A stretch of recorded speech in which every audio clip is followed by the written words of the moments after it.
আসসালামু আলাইকুম। আপনারা সবাই কেমন আছেন? আশা করি সবাই ভালো আছেন। আল্লাহর রহমতে আমিও ভালো আছি আপনাদের দোয়ায়। এই যে দেখতেছেন, এগুলো আমার দেশি মুরগির বাচ্চা। তো এখানে কিছু 25 দিন আছে, কিছু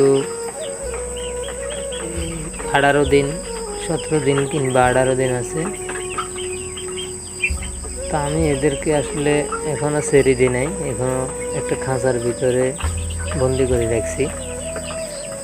কালকে বা 20 দিনের ভিতরে বাইরে ছেড়ে দেবো। এরা বাইরে ঘরের ভিতরে থাকবে।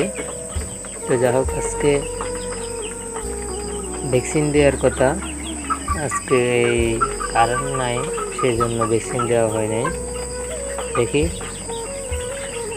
গতকালকে দিতে পারে কি না ভ্যাকসিন। আজকে ভ্যাকসিন দেব না। তো প্রস্তুতি নিয়েছিলাম আজকে দেওয়ার জন্য, যেহেতু কারেন্ট নাই আজকে ভ্যাকসিন দেব না।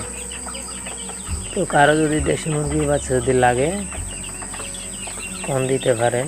ডিসটেন্স বসে নাম্বার দেওয়া আছে, আপনারা সেখান থেকে নাম্বার নিয়ে ফোন দিতে পারেন যাদের লাগবে।